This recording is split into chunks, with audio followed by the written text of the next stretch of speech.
Tuesday, a Collin County grand jury indicted 18-year-old Karmelo Anthony for first-degree murder. He's accused of stabbing 17-year-old Austin Metcalf at a Frisco ISD track meet earlier this year. Anthony was 17 at the time of the stabbing, and he's being tried as an adult. The Collin County District Attorney's Office released a rare video statement about the indictment. When something like this happens at a school event, it shakes people to the core. But let's remember that the justice system works best when it moves with steadiness and principle. That's what we're committed to, and that's what this case deserves. Anthony's defense attorney also put out a video statement reiterating Anthony's claims that he acted in self-defense. We expect that when the full story is heard, the prosecution will not be able to rule out the reasonable doubt that Karmelo Anthony may have acted in self-defense. The case has gained national attention and set off a social media firestorm. Much of what's swirling online is misinformation. The full story likely won't come out until a potential trial. There's certainly a lot more to learn. The indictment really focuses on what we would call the elements of a crime. Russell Wilson is a former Dallas County prosecutor who's not involved in this case. He says the misinformation could be one reason why both sides chose to record statements on such a procedural matter. I just think it's a reflection of the serious nature of the case and the heightened public interest. Austin Metcalf's father, Jeff Metcalf, sent us a statement about the indictment. It says, quote, "I am pleased that we are moving forward. With the first-degree murder indictment, it now goes into the court system. I fully believe that justice will be served for Austin Metcalf.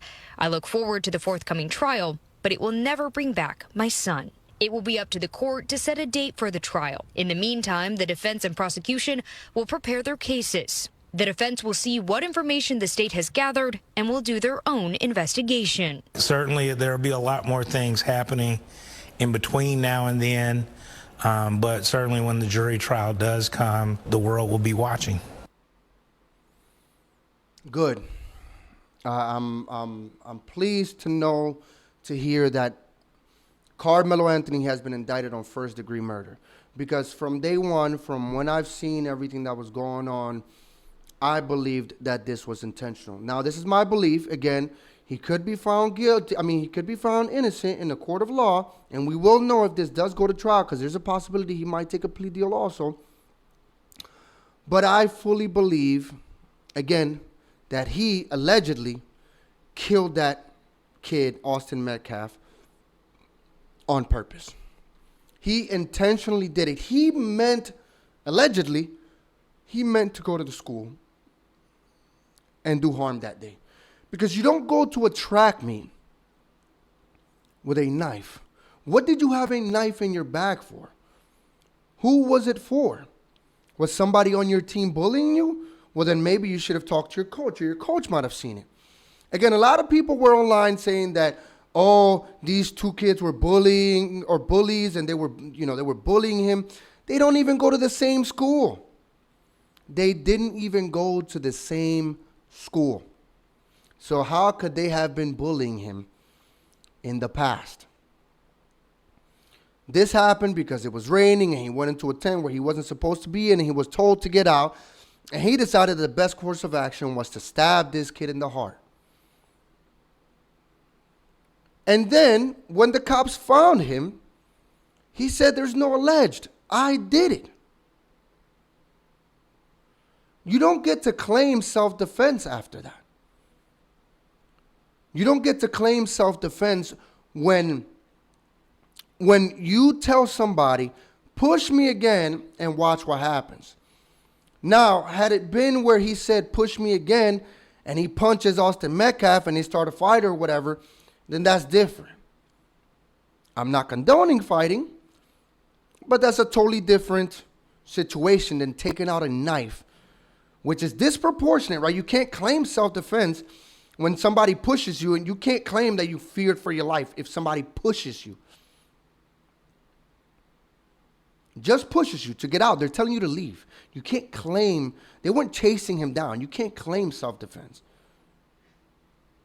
If somebody pushes you, the proportionality is either push him back or maybe punch him in the face.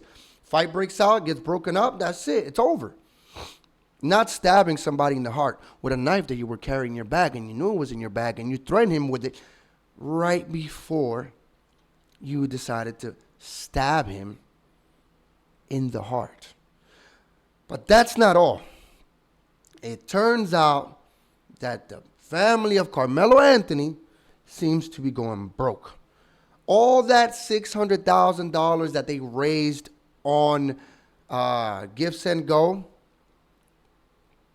they burned through it. They remember, they were buying cars. They allegedly bought a house. They were using the money, I don't know what for. They had that goofy representative that came out and, you know, made some idiotic statements that had that press conference. That shit's all a grift. And all these people got scammed because they're now asking for a public defender. How are you asking for a public defender? How are you filing a motion for a public defender when you raise $600,000?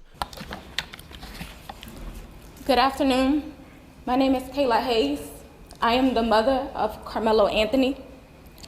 3 years ago, my family moved to North Texas searching for a better life. Like so many other families, we wanted to give our children the future we did not have. My husband worked hard every single day to provide for us, to make sure we're in the best financial position possible. As a stay-at-home mom, I made it my life's mission to ensure our children are loved, nurtured, and supported every step of the way. In wake of this tragic incident, our family has been under attack. Whatever you think what happened between Karmelo and the Metcalf boys, my 3 younger children, my husband, and I didn't do anything to deserve to be threatened, harassed, That I agree and with. lied I don't about. think anybody should be The lies harassing and and false threatening that family. accusations that have been said about us, especially over the past week, has been overwhelming. The lies and their amplification put my family in danger, as well as everyone in our community, everyone involved in the investigation, from the police, the attorneys, and the court staff. Our address and my husband's previous employer's address has been put on all social media platforms. My husband had to take a leave of absence because he's afraid what may happen to our family. His mental health is deteriorating day by day. We have endured death threats. My 13-year-old daughter is afraid to sleep in her own bedroom because she's fearful of what may happen to her. And let me be clear, the claims that were used about the public donation to buy a home or anything else are completely false. We have not received a single dime from the GiveSendGo fundraiser, and the co-founder has stated that clearly. In the reality, we were just notified yesterday that we could begin to withdraw funds, and it still takes several days to receive those funds once a request is made. I don't know why we are being targeted and discriminated against before a fair trial. Our son deserves the same rights under the law that everyone is afforded to. He's been raised in a 2-parent home with structure, stability, love, and we put God first in everything that we do. We believe in the Constitution, we believe in the laws of this state, but those laws must apply to all of us, not just some of us. To be clear, we will not speak publicly about specific details of what happened under the tent on that rainy and awful day. There's an active investigation that everyone involved wants to be full and fair. We believe in legal process, and that is where the truth will come out. To the family who experienced the loss, my heart truly goes out to you. To those who have supported my family, thank you from the bottom of our hearts. We ask for your continued support, patience, and prayers as we navigate this difficult process. Thank you. What I want to know is, then why is, if she's saying, and it's not true, they've had access to the funds. This is just this is another grift, because they raised over $600,000, and they just upped their campaign goal to $1.4 million. Why? How is $600,000 not enough for this case? What have you done with the money? Why would you raise the amount that you need? Because it's all a grift, and they really did use the money. They had a lawyer. You guys saw it in the video. You guys saw it in the first video, where their lawyer was claiming the self-defense stuff. That was their family lawyer, right? You think that guy's not getting paid? You think he's just pro bonoing this case? But I guarantee you it wasn't just the lawyer that we're paying, because $500,000 is a lot, or $600,000. So how are you burning that before the trial with a lawyer? You're not. It's not. It's just they grifted, and they want more money. They ran out of the money. They bought the cars. They bought the house. They did all of this stuff. They got that dummy representative that was in this video that came to whisper in her husband's ear earlier in this video. And they blew the money, and now they want more. And a lot of the people that were behind them, the idiots that gave them money, are mad. But that's what you get. That's what you get. When you defend bad, you get bad. I really do not understand why the black community has a propensity to get behind their criminals. They love doing this shit. And there are a lot of people out there, and I'll probably make a video on this. There are a lot of people out there who literally are saying, like, they don't even care what the verdict will be. They don't care if they find Karmelo Anthony guilty. They're still going to say it's self-defense, and they believe he's innocent. Because that's how entrenched in their ideology, in their thinking they are. They made this about race when it shouldn't have been.